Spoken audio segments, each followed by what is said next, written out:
যতই হোক স্কোয়াডে একজন দুর্বল প্লেয়ার নিয়ে অন্তত সেই আমলে গ্লোবালে টপ অন ধরা যেত না।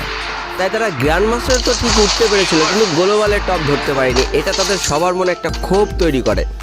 তাই তাদের স্কোয়াডে বাইরের যে দুইটা টিমমেট ছিল তারা 2 নম্বর ভাইটিকে বাদ দিয়ে দিতে বলে স্কোয়াড থেকে। নম্বর ভাইটা কেন জানি না ওই দিন 2 নম্বর ভাইটার পক্ষ নিয়ে বলেছিল, না আমি যদি গ্লোবালে উঠি তাহলে এই 2 নম্বর ভাইটাকে নিয়েই উঠবো, তাছাড়া আমি গ্লোবালে যেতে চাই না।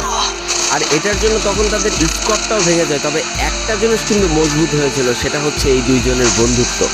আর এবার তারা চিন্তা করে গ্লোবাল পুশ না, এবার তাদের নতুন কিছু করতে হবে। আর সেদিন থেকেই তারা দুইজন মিলে প্র্যাকটিস করা শুরু করে যে কীভাবে তাদের গেম প্লেটা ইমপ্রুভ করা যায়। কথা আছে না, তুমি যদি একটা কাজে লেগে থাকো তার সফলতা একদিন ঠিকই আসবে। আর যেই কাজটা সম্পূর্ণ হয় টানা 3টা বছর পরে 2022 সালে এসে। এই 3 বছরে তারা ম্যাচ খেলা তো ঠিকই ভুলে গিয়েছিল, কিন্তু তারা নিজেদেরকে তৈরি করেছিল কাস্টমে একটা বিধ্বংসী প্লেয়ার হিসেবে।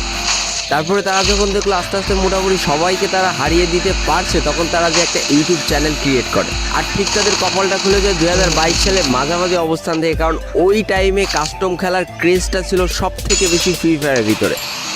অর্থাৎ 4 ভার্সেস 4, 1 ভার্সেস 1 এইগুলোর চাহিদা ছিল সেই সময় সব থেকে বেশি, আর তারা নিজেদেরকে তার জন্যই তৈরি করেছিল। তবে একটা কথা বলে রাখা ভালো, সবার কপাল আমার মতো ভালো নাও হইতে পারে যে 1 টাকা খরচ না করে ইউটিউবার হয়ে গেলাম।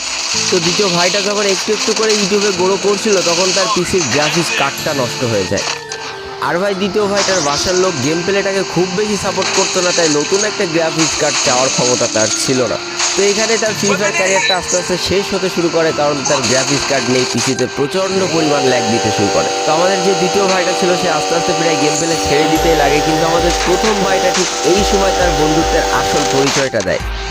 অর্থাৎ তার কাছে কিছু টাকা জমানো ছিল এবং তার সব থেকে শখের একটা ফোন ছিল আইফোন XR, এবং সেটাও সে বিক্রি করে দিয়ে অনেকগুলো টাকা এক জায়গায় করে তার বন্ধুকে একটা গ্রাফিক্স কার্ড কিনে দেয়।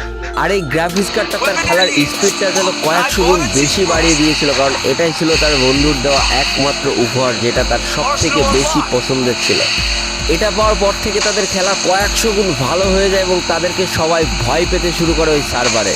এরপর তারা একের পর এক স্কোয়াডকে হারাতে থাকে। যত ভালো ভালো স্কোয়াড ছিল তাদেরকে 4 ভার্সেস 4, 2 ভার্সেস 2, 1 ভার্সেস 1 পুরো ভেঙে দিতে থাকে, এবং তাদের সমান সমান যত সাবস্ক্রাইবার, অর্থাৎ তাদের প্রায় 1 লাখ সাবস্ক্রাইবার হয়েছিল, তো ওই সাবস্ক্রাইবার যারা ইউটিউবার ছিল তাদেরকে হারাতে শুরু করে। আর যেগুলো সম্পূর্ণ ফেয়ার ম্যাচ হতো তারা স্ক্রিপ্টেড ম্যাচ খেলতো না, আর যেগুলো পাবলিকরা খুব মজা সহকারে দেখতে থাকে এবং তাদের সাবস্ক্রাইবার আস্তে আস্তে বাড়তে থাকে।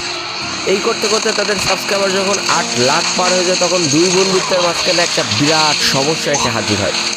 আমাদের প্রথম যে বন্ধুটা ছিল তার একটা বাইক ছিল এবং বাইক নিয়ে সে বিভিন্ন জায়গায় ঘুরতে যেত এবং তারা দুইজন কিন্তু একসাথেই যেত। তবে হঠাৎ করে একদিন প্রথম বন্ধুটা একা একাই বাইক নিয়ে বেরোয় যায়, আর সব থেকে দুর্ভাগ্যজনক ব্যাপার সে সেদিন অ্যাক্সিডেন্ট করে বসে। আর ওই